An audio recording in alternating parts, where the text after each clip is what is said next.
Hello everyone and welcome back to my channel. If you're new here, my name is Amy and I am on a financial freedom journey with my family. I share all about that and more on my channel. Today we are going to be talking about our September budget. Holy cow, I cannot believe, I know I say this like literally every video, every year, every time I talk, but I cannot believe it's already September. I feel like the summer went so fast. I mean, it's not September yet, like it's still August, obviously, when I'm filming this, but I can't believe that I'm preparing for September. That is crazy. So I'm excited for this budget, even though it's kind of like a regular budget. There's really not too much extra going on, but my kids are starting school in September. I know a lot of you guys, or the majority of you guys even maybe, your kids start in August, but my kids actually start the first week of September. So yeah, super excited for back to school. I will be sad that my kids are back in school a little bit, but I am excited for them because they are very excited. They love school and hanging out with their friends. And yeah, I am just looking forward to a school year, a new school year. One thing that you will not see in my budget that you might be like, where is that, is school supplies or like school fees. We do have a kids sinking fund, and that is where I take the majority of that money from. So any of the school fees or back to school supplies that they need, we pretty much buy clothing like year round. We mostly thrift, but like we really don't need typically a lot of stuff for back to school. I did buy my daughter like a few new pairs of like leggings and stuff, just cause they get kind of ratty like through 1 year, but my son has like jeans and sweatpants and all of the stuff that he wears to school. So I really didn't need to buy much clothes, but we did buy obviously school supplies, and that came out of our kids sinking fund. So just wanted to address that because I know that's probably something that you guys would be questioning, like why don't you have money set aside for that? And that's because we set aside money all year in our kids sinking fund for those type of expenses. So let's go ahead and get started with our budget. If you guys have been on my channel for a while, you know that my husband and I are both salaried employees, so we just get our regular income. If you watched my August budget with me, it was a 3 paycheck month, so we had significantly more income. We are back to our normal, back to reality, back to the normal. So we are budgeting with $7,300 for September, which is our normal amount. Now we typically do have side hustle income, you know, in there somewhere, but we don't ever budget for that because we're never sure like what we're going to be making from side hustles during the actual month. So we don't budget for that because we don't know. So down to our fixed expenses. Our first fixed expense is our mortgage, obviously, and this will be for October 1st. So we budget for our first of the month following. So like September, we're budgeting for October, that kind of thing. So this will be for October 1st, and we budget $25.27 for our mortgage. That is our current mortgage amount. We're not paying any extra. We did have an escrow shortage, so this amount is a little bit higher than it has been in the past, and hopefully we'll drop a little bit back down next year, hopefully. But obviously, like with insurance and with property taxes, that could stay at that amount or even go up. So we'll kind of see. I'm hoping it'll drop back down a little bit just to give us a little bit of wiggle room in our budget, but we will see. Next item is our water bill. So, oops, now I'm writing 10 for everything. $9.28. We are budgeting $3.25 for our water bill. This should be pretty right on, I think. Our September water bill is typically our highest water bill because it's like our summer usage water bill. So we are obviously like watering plants and playing in sprinklers and water balloons and all of that crap. So typically it's a little bit more expensive. So we're gonna budget $3.25 for our water bill. That is quarterly. We only pay quarterly for water. That's how our county does it. So we are quarterly for our water. Then we have our Peloton. So we do have a Peloton bike, and that is $45 a month for the membership for Peloton. We do own the bike, so we don't have to pay anything for that, but we do have to pay for the membership. Then we have our internet. That is a flat $60 a month for, I don't know, internet. I don't know what kind of internet it is. It's good internet. It uploads my videos fast, so that's all I know. My husband deals with all that stuff, but yeah, it's internet. Good internet. There is better internet, but like I always get the cheapest one, or like not the cheapest one. I usually get like the middle one, I think, because I just don't think that the most expensive one is really worth it. Let me know in the comments down below. Do you have like the most expensive internet plan? And if you do you actually think it's worth it?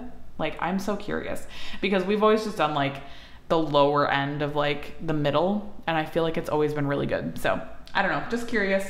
I mean, I guess we don't really use our internet that much for like anything crazy, but I mean, we like upload videos and stuff. So anyways, just curious how that is for you. We have our giving, which is our reoccurring donation to St. Jude for $100. This month we also have Walmart Plus, which I have talked about, I think, in past videos a little bit, but we subscribe to Walmart Plus. We actually canceled our Amazon this year, and the reason being because we have Walmart Plus and I didn't want to spend, you know, money on both Amazon and Walmart. But honestly, I love Walmart Plus, you guys. It is amazing. We get all of our groceries delivered. Now you do have to tip, so like, even though if you have Walmart Plus, like the delivery is actually free, but like you do have to tip, obviously, and we do tip. So you have to keep that in mind. But to me, it is so worth it to get my groceries delivered to my door. Like, it is so incredibly amazing to not have to go grocery shopping. I will never go back, you guys. I don't know. I don't know if I can. I am like feral now. I refuse to go into a grocery store. So Walmart Plus is it. I absolutely love it. We get our groceries delivered every single week. I will gladly tip. I will gladly pay a little bit of a premium for my groceries. At this point in my life, you know, it won't be like this forever. I actually, like, listen, I actually do like grocery shopping, okay? I don't like grocery shopping with my kids, and I don't like having to figure out what I'm doing with my kids when I'm going grocery shopping because I don't want to take them with me. So it's, at this season of my life, it is worth it. So I will gladly pay the $100 a year for my Walmart Plus, and I will keep it moving, and I will keep getting my groceries delivered. So that's where I'm at with that. If you're interested in trying Walmart Plus, I have a link. It's just like a regular referral link. Anybody can get a referral link from Walmart Plus if you have it. But I think it gives you a discount and then I get something. So if you haven't tried it and you want to, I highly strongly recommend it. It's amazing. Use my link. Don't use my link. I don't really care, but it's awesome and I would highly recommend it. So that is $100 for the year for Walmart Plus. Then we have our brokerage auto, which is $100. We just have an automatic $100 every month going to our brokerage account just to like get stuff in there. Obviously $100 a month is not gonna like, you know, make us a millionaire, but it is something, and it is something that we can also work on increasing. So that's what we're doing with that. Super excited that we have that going. So last thing then is our electric, and this is fixed at $219. We're on budget billing, so that will be fixed for I think the next few months, and then it'll like reset again, and then we'll get like a new fixed amount for the next however many months. So total fixed expenses for the month is $3,481. This is a little bit of a higher fixed expense month because we have the water bill and the Walmart Plus that comes out in September. So it's a little bit higher than normal, but that is okay. We have those months every once in a while. And that leaves our total remaining at $38.19. So back up to our variable expenses now. So spending, we give $100 each to ourselves for spending money. That's just what works for us. We just put that in our personal like checking accounts and spend it on whatever we want to spend it on. We can save it, we can spend it, we can do whatever. And it works out really nicely to do that. We have gas at $2.50. That's been working out good for the last few months. Groceries, I had this at $1,000 last month for the last month of summer, but now that we're getting back into the school year, I think $900 will be okay again. I'm gonna keep an eye on this though, because yeah, I don't know, it might not be enough, but I'm gonna try to do $900 and see how that goes. I feel like if all my kids aren't here snacking all day, I will be able to save $100 a month. Like, that is my reasoning behind that. I think my two oldest kids that are going into school eat $100 worth of snacks a month minimum while they're here in the summer. So $900 it is, $100 for fun and kids.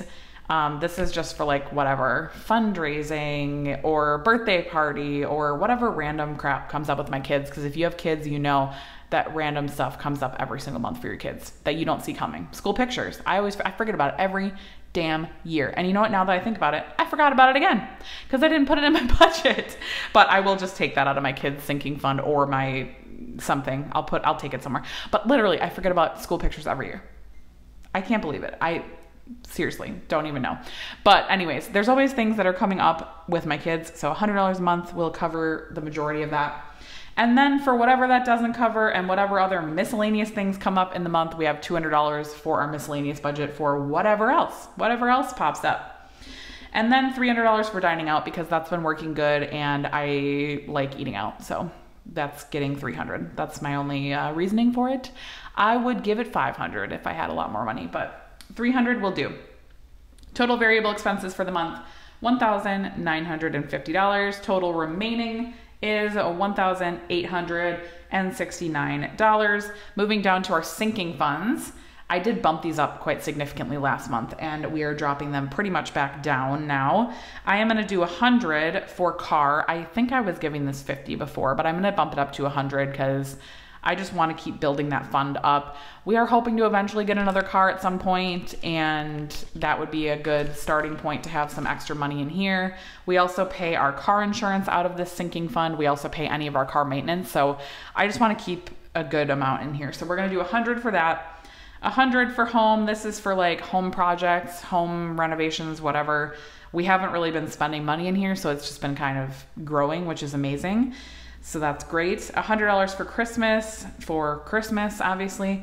Anything for Christmas, gifts, cards, wrapping paper, decorations, whatever. Anything else that is Christmas. An elf, I don't know. Whatever, whatever else pops up.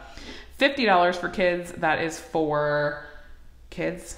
Everything I talked about earlier in the video, back to school, kids sports fees, kids clothes, yada, yada, yada, yada, etc. $50 a month for that. We do have like a decent chunk in there right now. So just trying to kind of keep building that up. So $50 a month in the kids sinking fund and $250 for vacation. I'm trying to really build this fund up because we do want to go on vacation next year again. So $250 a month for now, and we'll see where that gets us for the year. Total sinking funds, that is $600 we are sending to savings, leaving our remaining at $1,269. And if you've been here for a while, you know that's going to our financial goal, which the current one we're working on is my Roth IRA. Woo! We're gonna try and max that out. We are getting a very good start in August because of our extra paychecks in August. So we're gonna get a really good start in August and then hopefully be able to finish it in September or October. And then the rest of the year, we will work on something else to be determined. But $1,269 is what we are estimating to be going towards my Roth IRA, and that leaves us with a zero-based budget. We are zero-based budgeters, so I try to give every single dollar a name in our budget. That is super helpful for us to not overspend and to not have like extra money that we can just spend on whatever we want. Because if I have extra money in my budget, I'm going to spend it on what I want, and I'm not going to put it in my Roth IRA if I don't tell myself that I'm going to put it in my Roth IRA. So I need to tell myself. This is me telling myself. I need to tell myself that I'm putting it in my Roth IRA. Okay? So that is all I have for our September budget. Let me know in the comments down below. How's your September budget looking? Are you doing your September budget yet? If you haven't yet, get it started. Why not? It's always good to have an early start on the month ahead. So let me know in the comments down below what you're looking forward to in the fall. Are your kids starting school? When do they start school? Do they start school in August? That is very foreign to me as somebody who grew up in the Midwest. We've always started school in September. So I was like very old when I realized that like not everybody starts school in September, and actually the majority of people seem to start in August. So it's very weird to me to like not realize that I was actually like an outsider in my September start date growing up. Anyways, that's all I have, and I will talk to you guys on Friday for Debt Free Friday. Bye guys.